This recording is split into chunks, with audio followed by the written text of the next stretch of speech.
BNP হলো জনগণের দল। বিএনপি সবসময় যে কোনো ক্রাইসিসে জনগণের পাশে থাকে। করোনার সময় সবচেয়ে বেশি পাশে ছিল কে? অবশ্যই বিএনপি। বন্যার সময় বিএনপি, অতি খরাতে বিএনপি, এবং আজকে যখন শীত ভোট নামে বিএনপি শুধু দলীয়ভাবে না, ব্যক্তিগত পর্যায়েও দেখবেন রাতের বেলা গাড়ি নিয়ে ঘুরে ঘুরে বিএনপি নেতা কর্মীরা বিভিন্ন জায়গায় এই শীত বস্ত্র বিতরণ। এটা জিয়া রহমানের আদর্শ। তারেক রহমান সেই জিয়া রহমানের প্রতিচ্ছবি, এবং যে কারণে উনি সারা বাংলাদেশে সরকারের চাইতে জনগণের দিকে ওনার খেয়াল বেশি। সরকার কে হবে না সেটা না। আজকে তারেক রহমান যুদ্ধ করছে কিসের জন্য? একটি সুন্দর ভোট, মানুষের ভোটাধিকার ফিরে আনার জন্য। কি কারণে? বাংলাদেশে যদি ভোটাধিকার ফিরিয়ে আনা যায়, সুষ্ঠু নির্বাচন হয়, তাহলে সুষ্ঠু নির্বাচনের মাধ্যমে সঠিক একটি দল ক্ষমতায় যাবে। এবং আপনারা নিশ্চয়ই বিশ্বাস করেন, বাংলাদেশকে গত স্বৈরাচারী সরকার যতটুকু পিছনে ফেলে দিয়েছে, দেশটাকে লুট করে শেষ করে দিয়েছে, লক্ষ লক্ষ হাজার কোটি টাকা বিদেশে পাচার করেছে, বাংলাদেশকে আজকে একটি ভঙ্গুর রাষ্ট্রে পরিণত করেছে।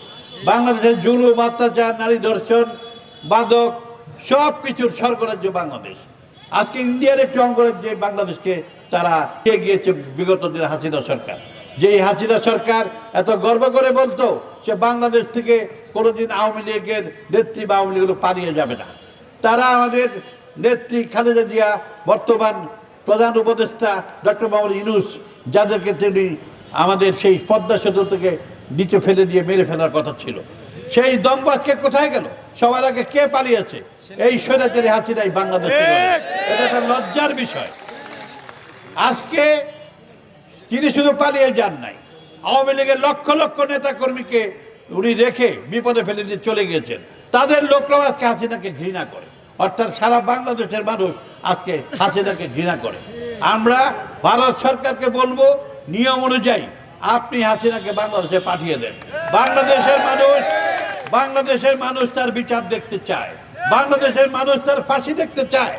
বাংলাদেশের মাটিতে তার ফাঁসি না হলে বাংলাদেশের মানুষের এই মনের আশা পূর্ণ হবে না। তাই আমি আমাদের সরকারের উদ্দেশ্যে বলবো, আপনারা কূটনৈতিক তৎপরতার মাধ্যমে যথাশীঘ্র হাসিনাকে বাংলাদেশে আনেন। হাসিনার দোসর সহ এই এলাকার স্বৈরাচারী স্বরাষ্ট্রমন্ত্রী শেখ কামাল, আসাদুজ্জামান কামাল, তাকে সহ অন্যান্য সকল মন্ত্রীর সুস্থ বিচার করে মানুষের মনের আশা আপনারা পূর্ণ করেন। আর সরকার উদ্দেশ্যে আরেকটি বলবো, দেশকে চালাতে হলে একটি গণতান্ত্রিক সরকার দরকার। যত দ্রুত সম্ভব আপনারা সুস্থ নির্বাচনের মাধ্যমে দেশে সরকার প্রতিষ্ঠা করবেন, সুস্থ ভোট করবেন, ততই আপনাদের প্রতি মানুষের আস্থা বাড়বে। এবং খালেদা জিয়ার বিএনপি সুস্থ ভোটের মাধ্যমে ক্ষমতায় আসবে, বাংলাদেশের মানুষের আশা আকাঙ্ক্ষা পূর্ণ করবে।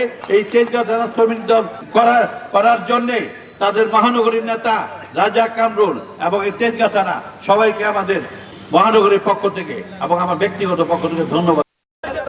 সুন্দরভাবে প্রধান অতিথি এবং বিশেষ অতিথির কাছ থেকে কম্বল গ্রহণ করবেন। প্রিয় বন্ধুরা আমার, কোনো ধাক্কাধাক্কি করবেন না। ইনশাল্লাহ পর্যাপ্ত আমাদের শীতবস্ত্র আছে, আমরা আপনাদেরকে দিব ইনশাল্লাহ।